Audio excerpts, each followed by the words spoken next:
Halo kakak, berhubung ini adalah kisah novel jadi kemungkinan video dan narasi tidak sama, dukung like, komen dan subscribe kakak, channel ini dibuat karena hobi, mohon supportnya, selamat mendengarkan.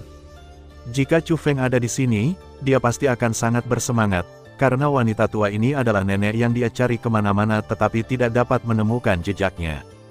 Hanya saja Huang Fu Zantian tidak mengenali nenek Chu Feng. Bahkan jika dia mengenalinya, dia tidak akan mengubah sikapnya. Karena dia menemukan bahwa wanita tua ini tidak sederhana. Tidak heran saya tidak melihat hambatan apapun di sepanjang jalan. Mungkin itu dirusak olehnya. Huang Fu Zantian memandang nenek Chu Feng dengan hati-hati, mencoba memastikan tingkat kultivasinya. Tapi itu tidak bisa diamati. Ini membuatnya semakin panik, dan dia merasa ingin mundur. Tapi dia tidak pergi. Jimatnya tidak dapat lagi menopangnya, jadi dia mencari tempat baru untuk menyembunyikan harta karun itu. Tempat ini adalah satu-satunya kesempatannya. Dan pengamatannya, meskipun dia tidak melihat tingkat kultivasinya, dia juga menemukan bahwa nenek Chu Feng sedang berlatih dan sangat fokus. Oleh karena itu, Huang Fu Zantian memiliki ide yang berani. Pertama-tama, dia mengeluarkan selembar kertas jimat dan menjepitnya untuk membentuk formasi tersembunyi dan menutupinya. Dia mengeluarkan pot tanah liat lainnya, lalu berjingkat ke tepi magma, dan mengaktifkan formula ajaibnya. Kekuatan magma di sini mulai masuk ke dalam pot tanah liat. Wilayah magma yang luas telah membentuk lautan merah menyala yang tak berujung. Seluruh permukaan magma bergulung dan berjatuhan, sehingga sangat bising di sini. Pergerakan yang ditimbulkan oleh Huang Fu Zantian sebenarnya sangat kecil dan sulit menarik perhatian. Ledakan, namun tiba-tiba, semburan api keluar, tidak hanya menembus penghalang yang tersembunyi, tetapi juga menghancurkan pot tanah liat tersebut hingga berkeping-keping. Magma yang baru saja dikumpulkan juga jatuh kembali, dan hanya sebagian kecil yang terciprat ke tubuh Huang Fu Zantian. Meskipun itu adalah objek latihan, ia tidak terluka. Namun pemandangan memalukan ini tetap membuat Huang Fu Zantian berang. Karena dia tahu api itu berasal dari wanita tua itu. Tapi dia menahan amarahnya dan tidak meledak. Sebaliknya, dia mengepalkan tinjunya ke arah wanita tua itu. "Senior, saya menghormati Anda sebagai senior karena Anda terlihat lebih tua dari saya, tetapi bukan berarti Anda memiliki kualifikasi lebih tinggi dari saya. Izinkan saya memperkenalkan diri. Saya anggota klan Huang Fu Tian dari ras kuno.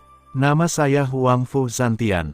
Anda pasti pernah mendengar nama klan surgawi Huang Fu, tapi apa yang dilihat dunia hanyalah puncak gunung es dari klan surgawi Huang Fu kita. Ada banyak orang kuat di klan surgawi Huang Fu kami, tetapi kekuatan kami yang sebenarnya belum terungkap, dan saya. Huang Fu Zantian adalah jenius terkuat kedua sejak berdirinya klan surgawi Huang Fu. Tapi saya, Huang Fu Zantian, adalah orang yang berakal sehat. Karena kamu, senior, yang didahulukan, aku tidak akan bersaing denganmu. Bagaimana kalau ini? Bagaimana kalau aku berbagi 30% dari sisa sumber daya budidaya di sini?" Setelah Huang Fu Zantian selesai berbicara, nenek Chu Feng terus berlatih dengan mata tertutup, tetapi dia juga berbicara. Dia hanya mengucapkan satu kata, "keluar." Setelah mendengar ini, ekspresi Huang Fu Zantian membeku, dan dia segera meletakkan tangannya di dahinya dan tertawa kecil. "Serangan yang baru saja kamu lakukan berasal dari dewa kelas 3. Tingkat kultivasi ini memang luar biasa. Ini termasuk yang terbaik di dunia saat ini, bahkan di zaman kuno. Meskipun aku, Huang Fu Zantian, adalah dewa surgawi kelas 1, garis keturunanku adalah jenderal surga yang legendaris." Zilala, saat dia berbicara, guntur terbang keluar dari tubuhnya, membentuk baju besi guntur cantik yang menempel di tubuhnya. Pada saat yang sama, dia meletakkan telapak tangan yang menahan dahinya, dan pola guntur tampak lebih mendominasi. Ledakan, auranya dilepaskan dan segera memenuhi dunia gua yang luas. Bahkan magma yang sangat luas pun diaduk oleh aura tersebut, menimbulkan gelombang besar. Saat ini, kekuatannya begitu dahsyat hingga menghancurkan langit dan bumi. Sekarang aku akan bertanya lagi padamu. Saya akan membagikan 30% sumber daya di sini. Apakah Anda setuju? Ledakan, sinar api jatuh dari langit, dan karena kecepatannya yang begitu cepat, Huang Fu Zantian bahkan tidak melihat bagaimana pihak lain mengambil tindakan. Ketika dia bereaksi, dia telah meninggalkan tepi magma, dan tubuhnya terpaku kuat di dinding gua. Awalnya saya merasa pusing, lalu semburan rasa sakit datang dari sekujur tubuh saya. Tak perlu ditebak, hanya bunyi berderak saja, ia tahu seluruh tulang di tubuhnya patah. Dia mengalami luka bakar ringan di dada dan wajahnya, tapi dia pernah merasakan sensasi terbakar yang sangat parah sebelumnya. Jika pihak lain mau, nyala api dapat membakarnya sepenuhnya menjadi abu. Pihak lain menunjukkan belas kasihan. Memikirkan hal ini, Huang Fuzantian dengan cepat memanjat keluar dari tembok dan membungkuk hormat setelah mendarat. "Senior, aku tidak tua atau muda, jadi aku sangat mengganggumu. Anggaplah kamu tidak mendengar apa yang aku katakan tadi, dan aku tidak akan pernah membiarkan siapapun tahu bahwa kamu sedang mengasingkan diri di sini. Saya berharap para senior sukses besar dan segera terbebas dari pengasingan. Junior akan pergi dulu. Senior, jangan suruh aku pergi, aku akan pergi sendiri." Setelah mengucapkan kata-kata ini, Huang Fuzantian buru-buru berbalik dan keluar, dengan cepat terbang keluar gua dan meninggalkan dunia luar angkasa. Tapi setelah terbang keluar dari dunia luar angkasa, dia dengan serius menutup pintu luar angkasa yang dia potong dengan kertas jimat untuk mencegah orang lain menemukan tempat ini. Setelah melakukan ini, wajah Huang Fuzantian berubah drastis, dan kemudian seteguk besar darah terus mengalir keluar dari mulutnya. Saat ini, wajahnya tampak seperti orang mati. Meski luka bakarnya ringan, pukulan sebelumnya tidak hanya menghancurkan seluruh tulang di tubuhnya, tapi juga menyebabkan kerusakan parah pada jiwanya. Dia linglung, agak tidak yakin apakah pihak lain adalah dewa kelas 3.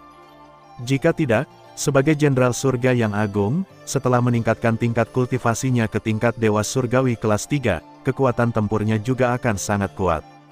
Bagaimana dia bisa begitu rentan?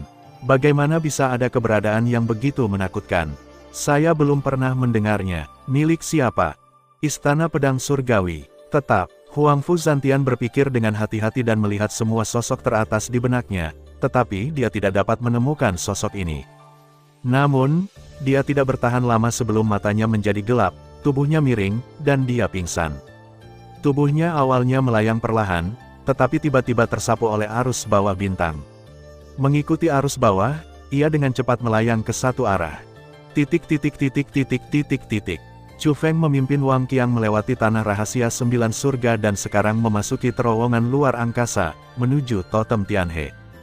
Di dalam terowongan, Chu Feng dan Wang Qiang sama-sama duduk bersila.